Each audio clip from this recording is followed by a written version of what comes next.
Hello and I welcome you all to Yagya investment academy. I hope you all are doing good. My name is Anush Mukashi and स्वागत है आप सबका इस video में। तो इस वीडियो में हम JSW एनर्जी के बारे में बात करने वाले हैं। तो एक सॉर्ट ऑफ डिटेल एनालिसिस ही इस वीडियो का हम करेंगे यहाँ पे। Now this company is also part of our model portfolio.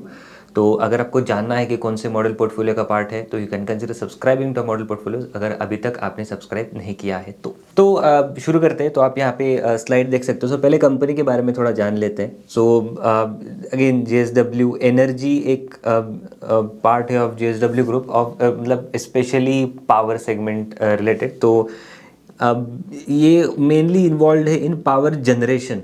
तो इसका मतलब थोड़ा समझ लीजिए कि एक तो है कि जनरेशन होता है, ट्रांसमिशन होता है एंड डिस्ट्रीब्यूशन होता है।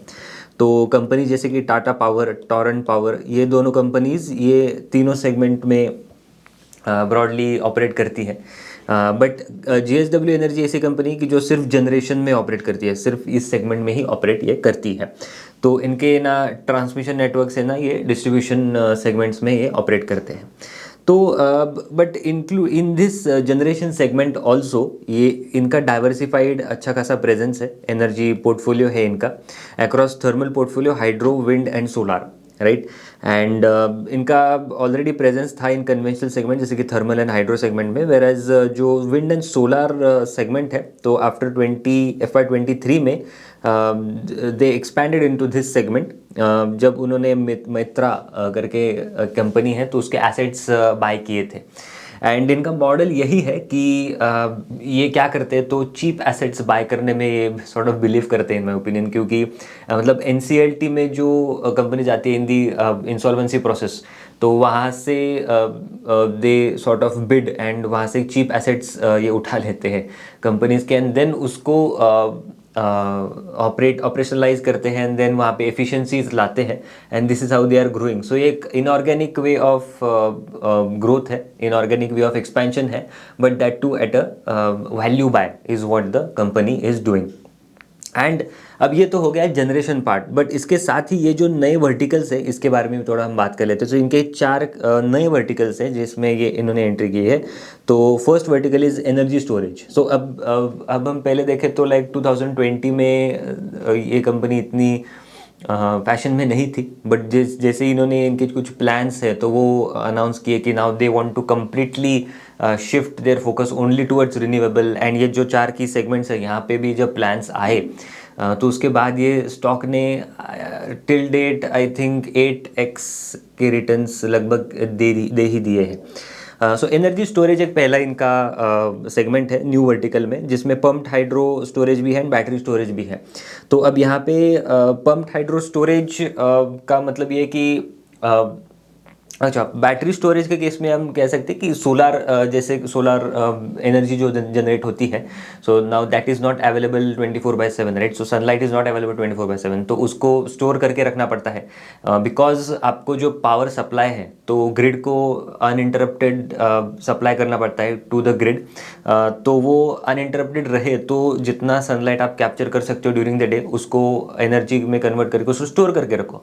सो इस पे भी इस बैटरी स्टोरेज पे भी ये इन्वेस्टमेंट्स कर रहे हैं इन दी स्टोरेज सेगमेंट। हम आगे देखेंगे, I am just giving broad overview. And pumped hydro storage में भी ये इन्वेस्टमेंट कर रहे हैं। इसका भी मैं आपको चार्ट थ्रू समझाऊंगा। देन मॉड्यूल मैन्युफैक्चरिंग में भी ये गए हैं। Again this is for captive use primarily, but इनको अगर दिखे कि अच्छा प्राइसिंग मिल रहा है इनके मॉड्यूल्स को तो they won't shy out to sell it into the open market. Then green hydrogen में भी इन्होंने एंट्री ली है। अब सारी लाइक ग्रीन स्टील की भी बातें हो रही है कि आप मतलब ग्रीन मतलब कोल इनपुट करके आप स्टील मत बनाइए, but you can use this green energy instead of that. तो इस रिलेटेड भी ग्रीन हाइड्रोजन एंड इनका एक एडवांटेज ये भी है कि दे हैव JSW स्टील जिसको वो सप्लाई कर सकते हैं चीज़ें, राइट। मतलब ये पावर वगैरह ये सब सप्लाई कर सकते हैं, वहाँ पे यूटिलाइजेशन आ सकता है पावर का। तो ग्रीन हाइड्रोजन में भी इनकी एंट्री यहाँ पे इन्होंने की है। देन विंड टर्बाइन मैन्युफैक्चरिंग, तो इसके साथ भी इनके कुछ टाइप्स है, सैनी रिन्यूएबल्स करके कंपनी, तो इनके साथ टेक्नोलॉजी टाइप्स किए हैं, इसके भी प्लान्स हम आगे जाएंगे। सो ये 4 की वर्टिकल्स है जो आई थिंक मार्केट को बहुत ही इनके अच्छे लगे हैं। अब ये थोड़ा एक चार्ट यहाँ पे आप देख सकते हो कि ये जो पूरा सेगमेंट है दिस, तो ये इसी this are like the hours in the day. So सुबह लेट से 7 बजे से शाम को 7 बजे तक सनलाइट अवेलेबल होती है, बट तो इसी पीरियड में हम जो सनलाइट अवेलेबल, इसी पीरियड में हम इलेक्ट्रिसिटी बना सकते हैं विद सोलार टेक्निक, राइट। तो सोलर पैनल से यहाँ पे इलेक्ट्रिसिटी बन सकती है एंड अब इसी ड्यूरेशन में बन सकती है, but as you can see कि डिमांड जो पीक होती है वो उसके बाद होती है शाम को, राइट। तो उस पीरियड में कुछ तो चाहिए। सो ब्रॉडली ये जो सारी थीम्स है सोलर एंड इसी वजह से there is this need for storing that thing, right, कि स्टोरेज की भी नीड यहाँ पे आई है। एंड इसके बाद विंड में भी सेम केस है। सो सोलार में जैसी केस है कि it is not available 24%, so wind में भी यही सीन है कि विंड इज़ नॉट अवेलेबल 24%, तो कभी अवेलेबल होती है, साइक्लिकलिटी है, कभी नहीं अवेलेबल है विंड। तो इसी पीरियड इसी थीम की वजह से इन ऑर्डर टू इंश्योर कि 24/7 सोलर मतलब पावर अवेलेबल हो, तो इस वजह से ये बैटरी थीम मतलब battery storage is in prominence. Then pumped hydro storage की अगर हम बात करें तो मतलब storage is not related to the energy but it is related to the water actually. तो आप यहाँ पे एक ये चार्ट देख सकते हो, ये डायग्राम देख सकते हो। तो ये अपर रिजर्वायर है and this is the lower reservoir. तो पानी यहाँ से पंप हाइड्रो से ही ऊपर पहुँचाते हैं एंड उसके बाद force with a rapid force ये वाटर जो है तो सप्लाई नीचे आता है एंड इसके बाद यूजिंग दैट फोर्स ये यहाँ पे इलेक्ट्रिसिटी जनरेट होती है एंड उसके बाद फिर से ये जो पानी लोअर रिजर्व में आता है फिर से उसको अपर रिजर्व में सप्लाई करते हैं, then the cycle repeats. So this is how the pumped hydro storage technique works and इसके बेसिस पे भी ये इलेक्ट्रिसिटी जनरेट होता है। This energy is actually available 24/7। Then इनकी रिन्यूएबल एंट्री की अगर हम यहाँ पे बात करें तो they started I mean they entered into this space in 2021 and उसके बाद ही अगर आप देखो तो स्टॉक काफ़ी तेज़ी से भागा है एंड एज ऑफ डेट मतलब ड्यूरिंग Q3 के बाद जो एडिशंस हुए इन दी कैपेसिटी, उसके बाद अगर हम देखें तो 24 गीगावाट की इनकी कैपेसिटी लॉक्ड इन है एंड इनके प्लान्स भी है लाइक ये आप यहाँ पे भी डायग्राम देख सकते हो कि 19 gigawatt. Now this is as of Q2, ये जो 19 गीगावाट है capacity, this is Q2 end की कैपेसिटी है, but during the Q3 they have acquired some assets from O2 power, तो वो हम आगे भी देखेंगे। तो उसके बाद जो लॉक इन कैपेसिटी है इनकी Q3 के एंड के बेसिस पे एस्टिमेटेड इज 24 गीगावाट।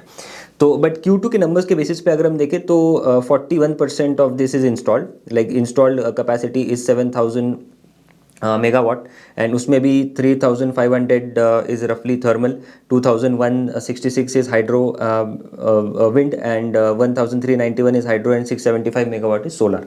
एंड उसके बाद पाइपलाइन में दे हैव रफली 3.5 गीगावाट की पाइपलाइन में कैपेसिटी है and under construction is again 7 to 8 gigawatts की यहाँ पे कैपेसिटी।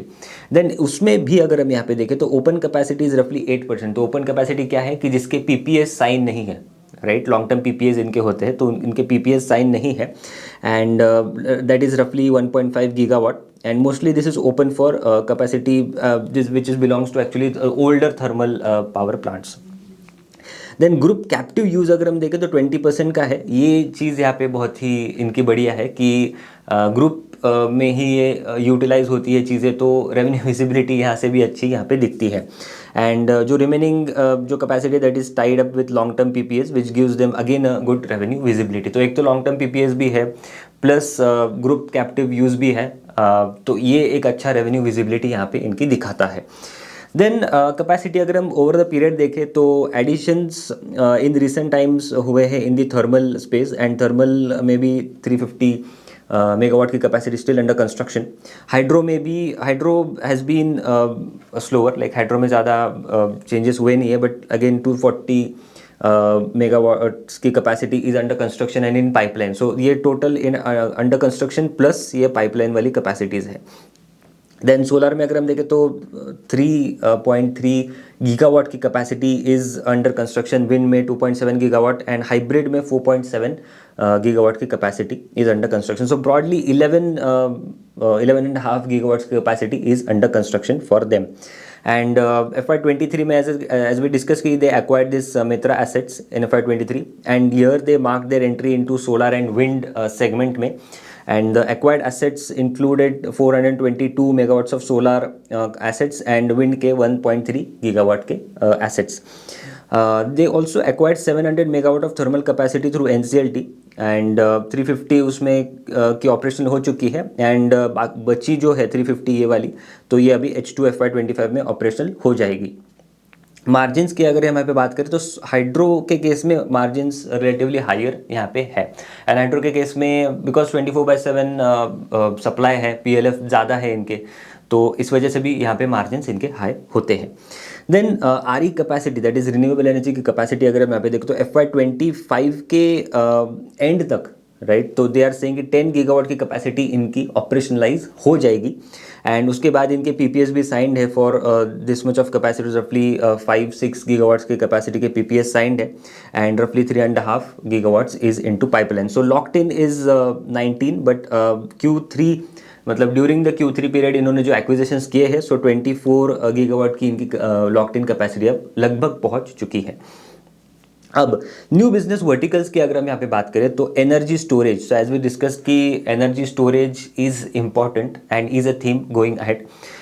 तो इसमें भी अगर हम देखें तो 16.2 गीगावाट आवर्स की कैपेसिटी इनकी लॉक्ड इन है एज ऑन डेट, जिसमें battery storage is 1.8, so this is related to solar, and hydro pump storage is 14.4 gigawatt hours की capacity is locked in.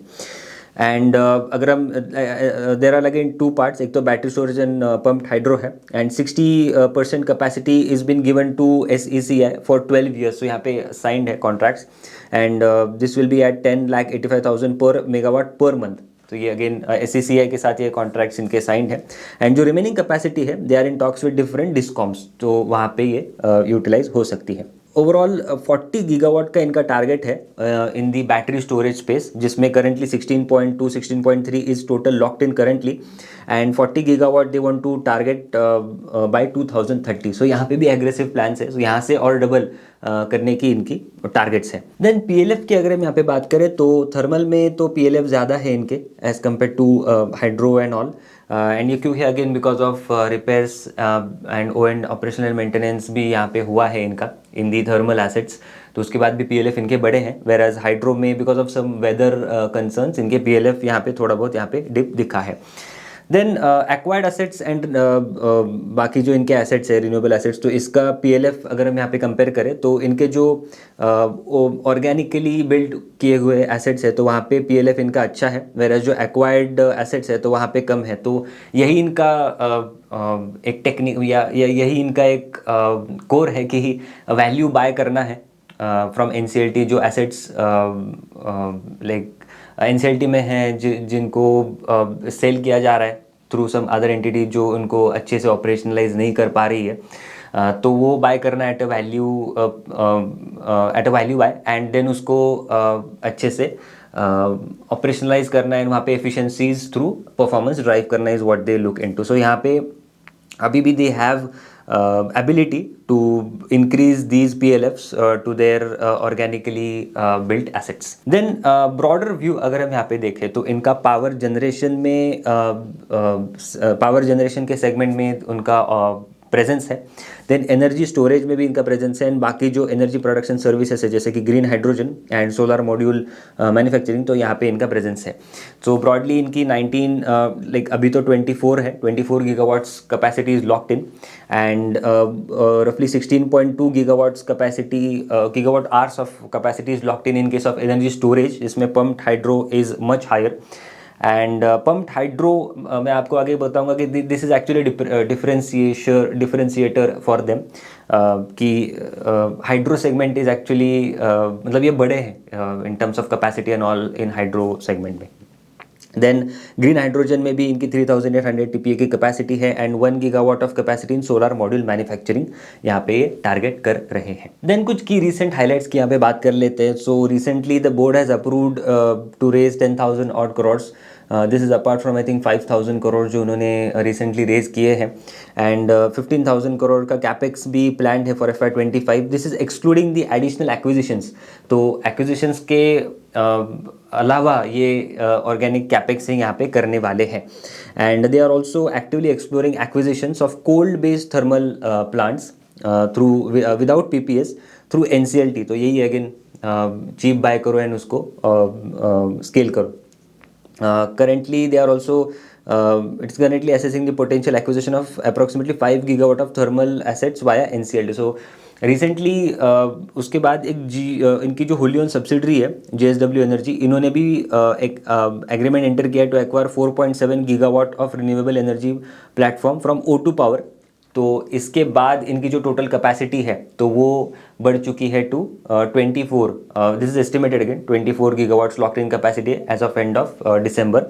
And इसके अलावा now they want to add another 5 gigawatt of, so they are in actually looking to add this. तो अगर कुछ अच्छा मिलता है इनको विदाउट PPAs वाला तो they might acquire anyone who is having 5 gigawatt of thermal assets from NCLT of course.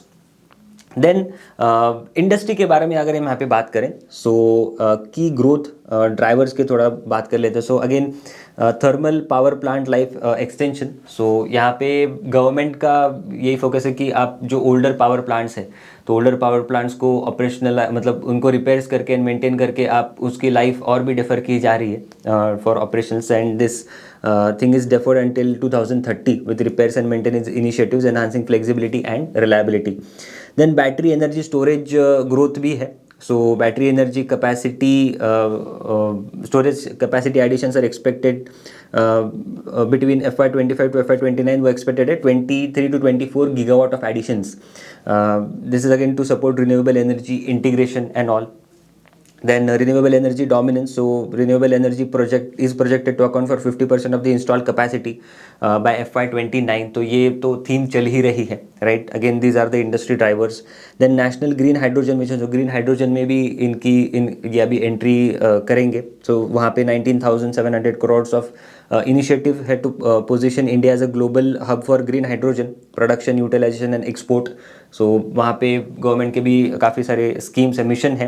Then viability gap funding. तो यहाँ पे गवर्नमेंट एक्चुअली क्या करता है कि 4 गीगावाट आवर्स से ज़्यादा अगर आप कर रहे हो यहाँ पे कैपेसिटी तो यहाँ पे अगर आपकी इनिशियल कॉस्ट ज़्यादा है तो वहाँ पे आपको गवर्नमेंट सब्सिडी देगा sort of to bridge that gap. So that is actually the viability gap funding. जो गैप जो मतलब जो हायर कॉस्ट है तो वो फंड गवर्नमेंट करेगा through the subsidy part. So again government is helping there. So this is again another tailwind. Then trajectory for renewable energy power bids of 50 gigawatt per annum by renewable energy implementation agencies and pumped hydro storage की हमने बात की है कि they again identified PHS capacity of 124 gigawatt but current operational is only 4.7 gigawatt. Then there are also certain renewable purchase obligations. तो यहाँ पे जो डिस्कॉम्स है तो यहाँ पे उनको मैंडेट दिया गया है कि आपको मिनिमम 40% जो आपकी बाइंग है तो वो रिन्यूएबल पावर की ही बाइंग करनी पड़ेगी। तो यहाँ पे रिन्यूएबल जो इन्वेस्टमेंट्स अभी हो रहे हैं तो वो रिजल्ट्स अभी आगे आने वाले सालों में मिलेंगे and this is also expected to play a key role into the growth of all these companies. Tariff की अगर हम यहाँ पे बात करें तो थर्मल में टैरिफ ज़्यादा है as compare to other hydro and renewable segment में। अगेन बिकॉज ऑफ एक तो कोल मतलब थर्मल में अगर हम देखें तो सेटअप कॉस्ट है प्लस कोल कॉस्ट है एंड ऑपरेशनल मेंटेनेंस कॉस्ट भी है। वेर एज यहाँ पे अगर हम देखें तो एक जनरल अंडरस्टैंडिंग यही है कि यहाँ पे सिर्फ सेटअप कॉस्ट है एंड ऑपरेशनल मेंटेनेंस कॉस्ट है। सो रिलेटिवली वो भी एक फैक्टर है एंड इसके अलावा गवर्नमेंट का भी पुश भी है towards, so subsidy sort of is also knocking of all of this things. तो इस वजह से थोड़े रेट्स कम है, बट अगर आप कंपेयर करो FY21, 22, 23 तो रेट्स यहाँ पे बढ़ ही रहे हैं। फाइनेंशियल्स की अगर हम यहाँ पे बात करें तो अच्छा खासा 18% का कैगार यहाँ पे दिखा है इन देयर रेवेन्यू। बट आप कहोगे कि कैपेसिटी तो इनकी लगभग डबल ही हुई है, तो रेवेन्यू डबल क्यों नहीं हुआ? So mostly the additions are into such segments, renewable segment में है, जहाँ पे PLFs are lower in comparison to thermal, क्योंकि PLFs अगर हम देखें थर्मल के आर लाइक 70 और परसेंट एंड सोलार एंड ये इन सब के PLFs are like below 50%, right. तो इस वजह से भी यहाँ पे प्ले आउट होता है। प्लस अपार्ट फ्रॉम दैट जो टैरिफ्स है दोज आर ऑल्सो लोअर, तो जो शिफ्ट है तो वो ऐसे सेगमेंट में हो रहा है जहाँ पे PLFs are lower and tariffs are also lower, तो इस वजह से रेवेन्यू में वो इतना ज़्यादा इम्पैक्ट नहीं आया, बट मार्जिन्स इनके अच्छे खासे बड़े हैं। सो एबिटडा अगर आप देखो तो एबिटडा इनका 3,282 करोड़ का था इन मार्च 23। मार्च 24 में दे डिड रफली 5,382 crore of EBITDA, and H1 में इन्होंने they have clock 3,000 crore of EBITDA. PAT अगर हम देखें तो रफली 1,700 करोड़ का पैट FY24 में इन्होंने किया है, जबकि H1 में जस्ट 6 मंथ्स में दे हैव डन रफली 1,400 crore of PAT, right. And margins अगर हम यहाँ पे देखें तो मार्जिन्स इनके इंप्रूव ही हो रहे हैं, अभी 50% के एबिटडा मार्जिन्स पे they are operating in H1, and PAT margins have also again gone up 22% पे। यहाँ पे पैट मार्जिन्स में डिप दिखा है, whereas EBITDA margins have gone up primarily because जो रिन्यूएबल सेगमेंट है वहाँ पे depreciation and interest cost is higher. क्यों? बिकॉज एक तो सेटअप करने के लिए दे हैव डेट, तो डेट उठाया है, तो डेट है तो ज़्यादा इंटरेस्ट कॉस्ट पड़ी है, and there is heavy capex going on, तो ज़्यादा कैपेक्स हो रहा है। अभी टॉप लाइन में उतना रेवेन्यू नहीं रिफ्लेक्ट हो रहा है, एंड उसकी वजह से ज़्यादा कैपेक्स, तो डेप्रिसिएशन भी है। सो डेप्रिसिएशन है तो इस वजह से PAT margins have gone down, depreciation plus interest cost की वजह से PAT margins have gone down, but EBITDA margins have gone up. Then debt profile की अगर हम यहाँ पे बात करें तो 30,000 करोड़ का यहाँ पे इनका डेट है, but looking debt number just into isolation doesn't make sense. Debt to equity अगर हम यहाँ पे देखें तो 0.9 का इनका डेट टू इक्विटी यहाँ पे है, एंड रिसेंटली ये कम भी हुआ है आफ्टर दे रेज रफली 5,000 ऑड करोड़ इन दी QIP format. Interest coverage ratio भी अगर हम यहाँ पे देखें तो 2.9 का इंटरेस्ट कवरेज रेशियो है, which is pretty decent. Then cash flows की अगर हम यहाँ पे बात करें तो अच्छे खासे कैश फ्लोज भी इन्होंने जनरेट किए हैं, 6,000 ऑड करोड़ का CFO है, and but heavy capex, right. Debt लेके भी कैपेक्स यहाँ पे हो रहा है, एक्विजिशंस भी हो रहे हैं, एंड न्यू वर्टिकल्स में एंट्री होना, सो कैपेक्स लगभग डबल ही हुआ है इन लास्ट 1 ईयर में। डेटर्स डेज अगर हम यहाँ पे देखें तो बहुत ही इंप्रूव हुए इनके debtors days, and but return ratios are still poor, again because of एक तो एसेट जो एसेट्स एक्वायर की है वो पूरी तरीके से स्केल उनकी आई नहीं है, वी सॉ कि PLFs आर स्टिल लोअर। देन उसके बाद अभी रिसेंटली जो डेप्रिसिएशन एंड इंटरेस्ट कॉस्ट भी गिर रही है ऑन द बैलेंस शीट, तो वो लगभग 600-700 करोड़ से बड़ा है each of the item, and उस वजह से भी यहाँ पे ROE margins and ROE are relatively poor in comparison to what they can achieve on a sustainable basis. Then share holding pattern की अगर हम यहाँ पे बात करें तो रिसेंट टाइम्स में अब यहाँ पे ये जो गिरा है तो this is again because of GQG partners entry, and उसके बाद QIP इनका हुआ था, they did 5,000 crore of QIP in April 2024, and apart from that they have taken approval of another 10,000 crore की QIP। इनका प्लेज भी है, तो this is a sort of negative point, 8.5% का प्लेज है, but they have reduced it from 13% to 8.5% as of September 2024। Then अब risk क्या है, तो डाउनसाइड क्या है, निगेटिव्स क्या है अबाउट द कंपनी। तो पॉजिटिव्स हमने देख लिए कि एक तो अच्छे खासे लॉक्ड इन कैपेसिटी है इनके पास 24 गीगावाट्स की, जो एक्वायर भी करना चाहते हैं assets, right, and debt to equity is manageable, funding की भी यहाँ पे, एंड अच्छा खासा प्रोमोटर होल्डिंग भी है, एंड अच्छा खासा ग्रुप है, JSW is a good group. इनके बाकी भी प्लान्स है। अच्छा, एक कंपेरेबल ये भी है JSW का विद टाटा पावर, जैसे कि JSW group is also entering into vehicle and all, right, so auto segment में, तो इसके related EV chargers and all जो टाटा पावर करता है, तो सिमिलर JSW एनर्जी के पास भी अपॉर्चुनिटी आ सकती है आई फील आगे जाके। बट अब रिस्क क्या है, द निगेटिव्स क्या है कि एक तो है शेयर्स आर प्लेस्ड, तो इतनी बड़ी कंपनी होके भी शेयर्स आर प्लेस्ड, तो एक सॉर्ट ऑफ निगेटिव कंसर्न यहाँ पे दिखाता है। देन अगर डिले होता है एग्जीक्यूशन में तो this is a big risk कि आपके इतने एक्सपेंसिव वैल्यूएशंस है एंड वहाँ पे अगर कुछ डिले होता है तो देन मार्केट आपके वैल्यूएशंस को रैशनलाइज कर सकता है. Then similar again expensive valuations and one of what I felt was and we also discussed this among ourselves कि ज़्यादा heavily mutual funds इसमें बाय नहीं कर रहे. दो LIC का थोड़ा बहुत स्टेक है DIS में, बट म्यूचुअल फंड्स का इतना बड़ा स्टेक नहीं है. There are funds invested into this, fund houses है, बट बहुत ही कम अमाउंट यहाँ पे इन्वेस्टेड है. सो ज़्यादा म्यूचुअल फंड्स थ्रू यहाँ पे कॉन्फिडेंस दिखता नहीं है. But again having said that group अच्छा है and like they have their own aggressive plans. Maybe again expensive valuation से तो funds might be a little bit skeptical here. Then peer comparison अगर हम यहाँ पे करें तो this peer comparison is by capacity as of Q2 FY25. तो NTPC सबसे बड़ा है. NTPC लाइक थर्मल में 68.7 गीगावाट्स की इनकी कैपेसिटी है. But then again apart from that NTPC green की यहाँ पे बाकी कैपेसिटीज़ है.